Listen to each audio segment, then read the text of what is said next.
Bonjour, j'espère que vous allez bien. J'avais envie aujourd'hui de refaire un petit point sur deux, trois principes qui ne sont pas toujours très clairs à utiliser dans Notion, qui demandent parfois un peu de réflexion pour bien les mettre dans le bon sens, qui est la relation entre les bases de données, la propriété roll-up, ou maintenant, comme c'est Notion est en français, ils ont appelé ça maintenant agrégation, et l'utilisation des formules. Et voir comment, en utilisant les trois simplement, on pouvait intégrer ça, par exemple, dans une gestion de projet et dans le suivi de l'avancement d'un projet, par exemple.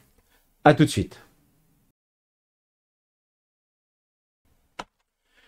Donc, nous voilà dans Notion. Je garde, si vous avez suivi mes précédentes vidéos, j'avais commencé à faire quelques vidéos où je vous parlais de la gestion de projet et je me suis amusé à vous faire voir qu'on pouvait utiliser, par exemple, les étiquettes, les tags, en utilisant des bases de données liées en relation plutôt que des champs avec des choix multiples. Ce qui permettait après de faire des statistiques et de pouvoir retrouver éventuellement tous les éléments appartenant à telle étiquette. Je vous remets le lien vers cette vidéo-là sur les étiquettes si ça vous intéresse.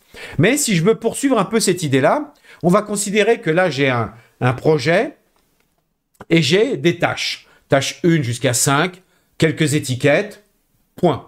On va rester tout simple. Et mon objectif, c'est de me dire, à présent, j'aimerais bien que les tâches soient liées à mes projets, donc il y a une relation entre les deux, et que je puisse surveiller l'avancement de mes projets en fonction de l'avancement des tâches elles-mêmes. Donc, pour que ce soit bien visible, j'ai refait une page ici dans Notion où j'ai remis les deux tables, les deux bases de données projet et tâches en tant que base de données liées, ce qui permet de les avoir toutes les deux à l'écran et pour pouvoir suivre comme ça un petit peu les différentes étapes. Donc, vous allez voir, peut-être que c'est juste une façon de vous remémorer les choses pour vous, peut-être que vous allez le découvrir. C'est, une fois de plus, c'est encore une porte ouverte dans Notion vers des choses qui sont parfois très complexes et très habiles, qui peuvent être très utiles, mais qui demandent parfois d'avoir un esprit un peu plus programmeur, surtout lorsqu'on rentre dans le principe des formules. Mais allons-y. Donc là, ici, j'ai bien mon projet, et en dessous, j'ai les tâches. Première chose, je veux relier le projet et les tâches. Ça, c'est quelque chose qu'on sait faire. Je clique ici plus pour ajouter une propriété. Je l'appelle tâche. Et ici, comme choix, je vais chercher relation. Il me propose les bases de données qui sont ici dans ma table, dans mon espace de travail. Si je commence à taper tâche, il me propose tâche. Et là, créer une relation. Et voilà. Il crée une relation dans les deux sens entre les projets et les tâches. Pour preuve, et c'est ça pour ça que je voulais vous faire voir les deux bases de données en même temps, c'est que vous voyez, instantanément, il a créé ici aussi un paramètre, un lien dans la base tâche, pour se rappeler que ici dans la tâche, elle est aussi liée au projet. C'est vraiment des liens qu'on appelle bidirectionnels multiples. Il n'y a pas forcément un projet et une tâche qui sont liés de façon unique. Il peut y avoir plusieurs projets avec plusieurs tâches, et pour plusieurs tâches, plusieurs projets.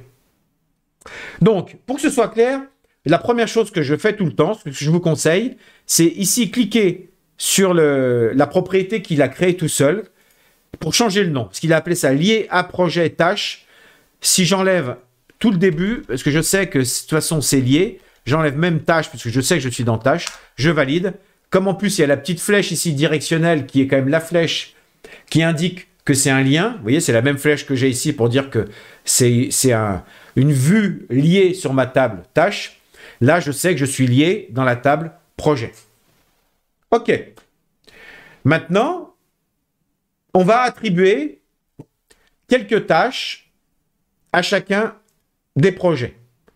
Tâche 1, on va en lier 2 sur celui-là. On va en mettre une sur celui-là. Je fais ça rapidement. On va en faire 1, 2, 3, 4 sur celui-là. Et sur le dernier projet, on va en mettre 3. Admettons, c'est bien qu'il y ait plusieurs tâches. Voilà, qu'on puisse visualiser. Alors que vous voyez, c'est intéressant de voir qu'est-ce qui se passe dans les deux sens. Ici, on voit bien que pour un projet, j'ai ici toutes les tâches qui sont associées à ce projet. Et si je clique dessus, je revois les tâches qui apparaissent. Je peux cliquer sur la croix rouge si je veux les enlever, ou je peux commencer à taper le nom d'une tâche pour en rajouter une autre. D'accord? Mais ça marche aussi dans l'autre sens. Dans la table tâches, je vois bien ici que dans la colonne projet, j'ai aussi tous les liens vers tous les projets qui dépendent de cette tâche. Donc, à vous de faire votre petite tambouille, comme on dit. Hein. C'est possible que vous souhaitiez, dans ce cas, c'est à vous de faire attention, parce que là, ça serait trop compliqué si on voulait rajouter des contrôles spécifiques pour faire en sorte qu'il n'y a qu'une seule tâche qui peut être associée à un seul projet. Mais à vous de faire attention comment vous associez les projets et les tâches pour pas que ce soit un peu trop le bazar quand même, quoi. Puisqu'a priori, vous avez vu qu'on peut en associer autant qu'on veut dans les deux sens. Bon. Mais maintenant, j'aimerais bien savoir dans mes tâches, là, celles qui sont terminées ou pas. Ah, ben alors donc il me manque une étiquette. Dans les tâches, on va rajouter une étiquette, une propriété. Je vais rajouter une propriété que je vais appeler terminée. Et je vais dire que c'est une boîte à cocher. Où est-ce qu'elle est? Voilà, case à cocher. Tac. Comme ça, quand c'est coché, c'est que la tâche est terminée. Impec. Ça, c'est pratique, parce que dans les tâches, quand je vais dans mes tâches, je vois tout de suite les tâches qui sont terminées ou pas. Mais par contre, mais par contre, quand je suis dans projet, là, bien sûr, j'ai mis les deux écrans, mais si je vois que ma table projet, à droite, je vois que la liste des tâches ici. Je ne peux pas, de façon simple et directe, dans projet, savoir quelles sont les tâches qui sont terminées, ou au moins savoir combien de tâches sont terminées. Et on est d'accord que c'est l'idée que j'ai, puisque je veux connaître l'avancement de mes projets. Donc, je peux déterminer l'avancement des projets en fonction du pourcentage de tâches qui sont terminées. Comment je peux faire? Eh bien, il faut que j'aille demander à Notion de m'ajouter une propriété dans projet qu'on appelle justement une propriété agrégation en français ou roll-up en anglais. Ça dépend de votre version de Notion. C'est vrai qu'il faut s'habituer maintenant au fait qu'elle est passée en français. Et en fait, l'idée, ça veut dire quoi? Que c'est une propriété dont la valeur, le contenu, va être cherché, il va aller chercher la valeur de la propriété dans une table, dans une base de données liée à la base de données dans laquelle je suis. C'est-à-dire, là, je suis dans projet, je vais lui demander d'aller chercher des informations sur la propriété terminée de la table tâche qui est liée à projet. Vous voyez, c'est pas facile à énumérer comme problématique, mais vous allez comprendre, d'où l'intérêt de cette vidéo. Si je clique sur plus ici, et là, je vais dire que je vais chercher uniquement, je vais appeler ça nombre terminé. Je veux savoir, je peux même appeler nombre de tâches terminées, mais ça sera un nom un peu trop long. Là, ici, je veux récupérer le nombre de tâches qui sont terminées. Hop, et là, qu'est-ce que je choisis? Agrégation. Pour l'instant, il n'affiche rien. C'est ça qui est un peu bizarre hein, dans ce fonctionnement-là.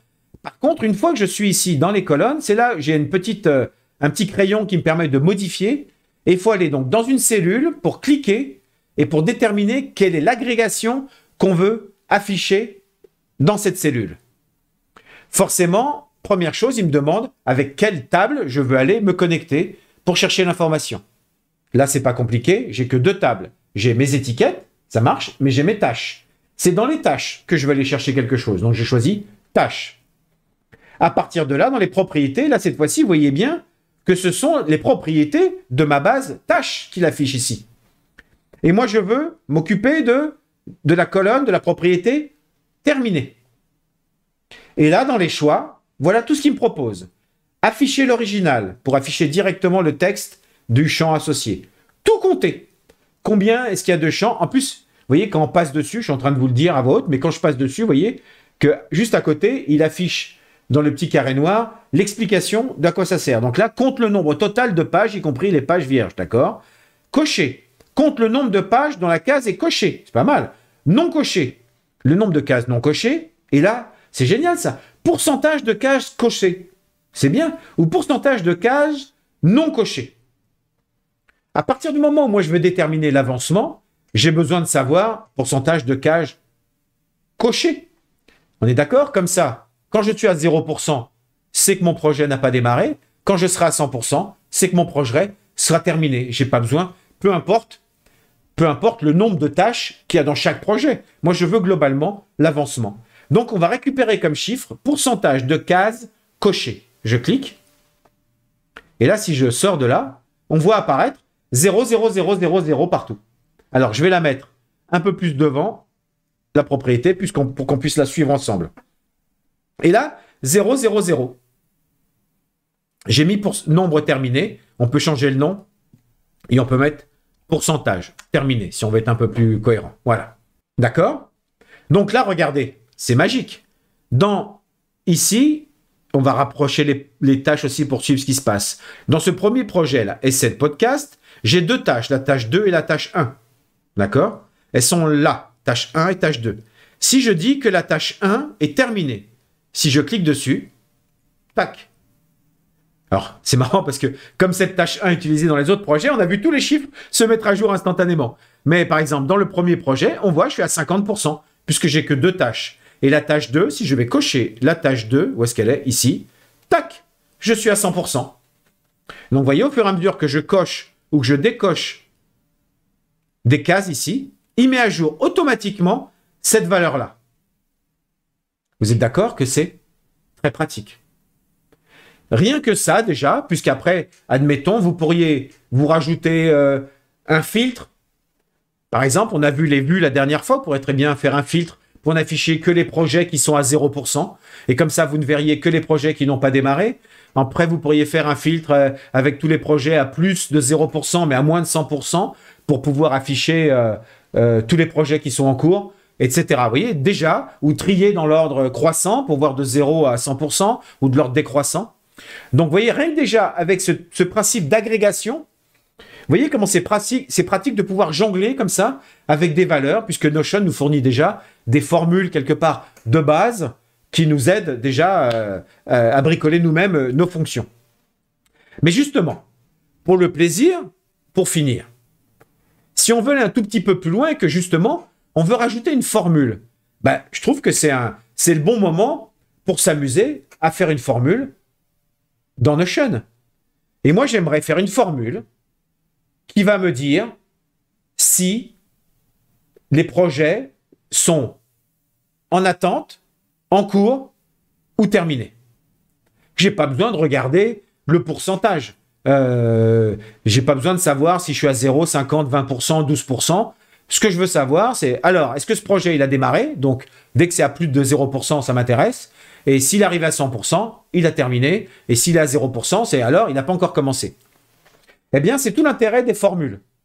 Donc, on va créer une formule qui va faire ça. Comme d'habitude, on rajoute une nouvelle propriété et on va l'appeler avancement cette fois-ci. Et on l'appelle formule. Je la remets un petit peu devant. Je le mets tout devant, même d'ailleurs, pour qu'on la voit en priorité. Voilà. Comme ça ici, j'ai mes projets et j'ai l'avancement. Et pour fabriquer une formule, il suffit de cliquer dans la cellule. Et c'est là où il nous propose toutes les possibilités de formules. Et c'est là où on peut commencer à s'arracher les cheveux si on ne veut pas forcément être programmeur. Mais pour le coup, vous êtes resté jusque-là dans la vidéo. Donc vous allez avoir le droit à une petite formule qui est à utiliser régulièrement, qui est très pratique. C'est le if, le si en français. On va pouvoir faire un test. Si il se passe telle chose, alors je veux tel résultat. Et c'est parti. Donc, avant de taper la formule directement dans la table projet, voilà le petit récapitulatif du fonctionnement de la formule if, donc si, qui me permet donc de tester des valeurs et de déclencher des actions différentes en fonction de certaines valeurs. Tout simplement, la formule de base est if, j'ouvre la parenthèse, je fais un test, virgule. Si le test est vrai, je fais ça, virgule. Si le test est faux, je fais ça. Fin de parenthèse. L'astuce étant que, ici dans le faux, je peux lui demander de refaire un test. Donc, ça va devenir, si le test est vrai, il fait ça. Sinon, il fait ça. Donc, sinon, if, j'ouvre la parenthèse, je refais un test, virgule, c'est vrai, pardon, virgule, c'est faux. Je ferme la parenthèse de ce if-là et j'ai la deuxième parenthèse du premier if. Ce qui fait qu'au bout du compte, à chaque fois qu'on va rajouter des if dans les if, à la fin, il faudra juste avoir le même nombre de parenthèses fermées que le nombre global de if qu'on avait. Parce que oui, en effet, ce deuxième faux ici qui est du deuxième test, je peux de nouveau rajouter if, ouvrir la parenthèse, si je fais un test, si c'est vrai, je fais ça, virgule, si c'est faux, je fais ça, et je referme la parenthèse. Et donc là, j'ai bien 3 parenthèses fermées, et j'ai 1, 2, 3 if qui sont ouverts. Vous voyez? Donc c'est ça qui est très austère dans cette formule, mais qui permet quand même de tester plusieurs conditions. Et c'est ça l'intérêt d'une formule, c'est de pouvoir dire, s'il se passe telle chose, alors je veux faire telle chose. La seule chose, c'est qu'il faut bien réfléchir à l'ordre dans lequel on fait les tests pour que ce soit cohérent. Puisqu'on est d'accord que l'ordinateur n'ira pas se demander si ce test est vrai ou faux à partir du moment où ce test était déjà vrai. D'accord? Donc il faut bien que le premier soit faux pour qu'il aille voir le deuxième, qui est lui-même faux pour qu'il aille tester le troisième. Donc si on inverse nos tests, on est coincé. Donc, comment est-ce qu'on applique ça pour tester le pourcentage terminé? Pourcentage terminé, c'est un champ qui est déjà dans projet. Donc, j'y vais dans avancement. C'est parti. Attention, qu'est-ce qu'on a dit? If, j'ouvre la parenthèse. Vous remarquez qu'il m'explique, grosso modo, comment fonctionne le if et ce que je peux faire avec. Mais surtout, il me propose ici directement mes colonnes. Donc, je n'ai pas à m'embêter à savoir si je tape bien les noms ou pas. La colonne qui m'intéresse, c'est pourcentage terminé. Donc, if, je clique sur pourcentage terminé, et là, tout ce qu'il a écrit, propre, machin, pourcentage terminé, ça veut dire la valeur qui est contenue dans la cellule pourcentage terminé de cette ligne. D'accord. Et mon test, c'est quoi? Est-ce qu'elle est... Vous voyez, exemple. Alors, quand on veut faire égal, pour ne pas perturber l'ordinateur, ne cherchez pas à comprendre, c'est comme ça, il faut bien donner une norme, il faut faire égal, égal, pour dire égal. Donc, je vais dire, attendez, il faut que je réfléchisse comment j'avais fait mon test tout à l'heure. Si c'est égal à 0, si c'est inférieur à 100, voilà. Alors, si c'est égal à 0, voilà, égal, égal, 0, virgule, qu'est-ce que je veux afficher dans cette cellule si c'est égal à 0? J'ouvre les guillemets et qu'est-ce que je mets? Pas commencer. Je ferme les guillemets, par exemple. D'accord? On pourrait mettre plein d'autres choses. Très bien. Donc là, c'est if propre égale 0. Donc si le pourcentage terminé égale 0, virgule, ça c'est quand c'est vrai. Si c'est vrai que c'est égal à 0, j'affiche, je mets entre guillemets du texte, pas commencer dans la colonne avancement. OK. Virgule. Et si c'est faux? Si c'est pas égal à 0, qu'est-ce que j'ai besoin de deviner? Je voudrais savoir si c'est pas égal à 0, c'est que c'est supérieur à 0. On ne va pas s'embêter à savoir si c'est inférieur à 0. Est-ce que le champ, il y a quelque chose ou pas dedans? Au départ, c'est déjà suffisamment complexe. Je vais vous embarquer dans une formule qui soit à peu près simple, mais que vous voyez quand même un petit peu mon cheminement logique pour fabriquer la formule. Donc, si ce n'est pas égal à 0, ça veut dire que c'est supérieur à 0. Donc, quels sont les deux autres cas de figure que je veux traiter? C'est quand c'est entre 1 et 99, je veux dire que c'est en cours. Et si on est à 100, je veux dire que c'est terminé. OK. Donc là, qu'est-ce que je veux demander? Bah tiens, if, cette fois-ci, je vais demander if, toujours pareil. J'ouvre la parenthèse, pourcentage terminé. Puisque c'est pas égal à 0, qu'est-ce que je veux tester? Est-ce qu'on est arrivé à 100%? Alors, je pourrais mettre juste 100, puisqu'on voit que c'est 100%, mais comme c'est des pourcentages, n'hésitez pas à mettre 100%, et il le traduira. Vous allez voir, il va corriger ça, il va appeler ça 100 divisé par 100, puisque c'est 100%. Donc après, ça dépend de la valeur qu'il y avait dans pourcentage terminé. Là, je vais demander un pourcentage. Si je lui avais demandé de compter des choses et que c'était un nombre normal, un nombre simple, on pouvait mettre le nombre simple directement dans le test. Là, c'est un peu particulier. Comme c'est un pourcentage, je dis quand même 100%. Donc, soit c'est égal à 0. 0 ou 0%, c'est pareil. Donc là, ça fonctionne. C'est pas commencé. Si je suis à 100%, eh bien, qu'est-ce que je dis? Virgule, ouvrez les guillemets. Je dis qu'elle est terminée. Fermez les guillemets. Et sinon, virgule, j'ai plus de test à faire. Puisque si c'est ni 0% ni 100%, entre les deux, c'est que la tâche est déjà en cours. Donc là, je peux juste rajouter, ouvrez les guillemets, et je dis en cours. Fermez les guillemets. Et donc, attention, c'est là où je dois fermer autant de parenthèses que j'ai de if ouverts. C'est comme des poupées russes. Hein. Donc, j'ai un premier if, une parenthèse, un deuxième if, deuxième parenthèse.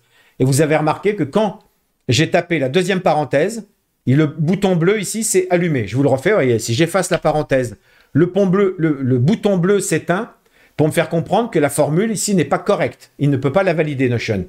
Donc, dès que je mets la deuxième parenthèse, le bouton bleu s'illumine, ça veut dire que ma formule est bonne. C'est un bon moyen de savoir, au fur et à mesure que vous tapez votre formule, que la formule est viable. Et là, je clique sur « Terminer » et regardez. En cours, 50%, c'est cohérent. Pas commencé, 0%. En cours, 50%. En cours, 33%. Donc, la première, par exemple, qui est en cours à 50%, c'est la tâche 1 et la tâche 2, parce que c'est la tâche 2, voilà, qui est terminée. Je n'ai pas fini la tâche 1. Donc, si je clique, regardez bien ce qui va se passer en haut dans avancement. Je clique pour terminer la tâche 1, je clique, et tac, instantané, 100% terminé. Donc voilà, c'est une petite astuce qui permet d'utiliser des formules avec les agrégats reliés entre plusieurs tables. Parce que, si vous réfléchissez bien, cet état d'avancement provient de l'avancement des tâches qui sont une table extérieure, c'est une table liée à projet, quoi. Donc, en jonglant comme ça avec des informations qu'on récupère dans différentes tables, on pourrait très bien avoir une table récapitulative qui ne serait qu'une table liée à projet, à tâche, à étiquette, à tout ce qu'on veut. Et dans cette table, qu'on appellerait récapitulative, on pourrait faire apparaître le nombre de projets, l'état d'avancement, le nombre de tags, etc. On pourrait faire afficher toutes les informations globales qui sont qu'on irait récupérer et calculer dans toutes les tables autour, quoi. Voilà, ça ouvre des possibilités. Je voulais faire cette petite parenthèse puisque ça faisait quelques jours que je repensais aux liens entre les tables, aux formules et aux agrégations. Et je me dis que c'était pas du luxe. Déjà, moi, ça m'a rafraîchi la mémoire. Ça donne envie d'aller plus loin parce qu'il y a des formules qui sont rigolotes à faire. Et voilà. Et si ça peut vous être utile, eh ben, comme ça, c'est gagnant-gagnant pour tout le monde, comme d'habitude. N'hésitez pas de nouveau à me mettre en commentaire. Posez-moi des questions sur ce sujet, des idées de formules que vous auriez besoin de faire ou des problèmes que vous avez avec les formules. Je me ferai un plaisir de décortiquer ça avec vous et on trouvera ensemble une solution, c'est sûr. Allez, d'ici là, prenez soin de vous et à très bientôt.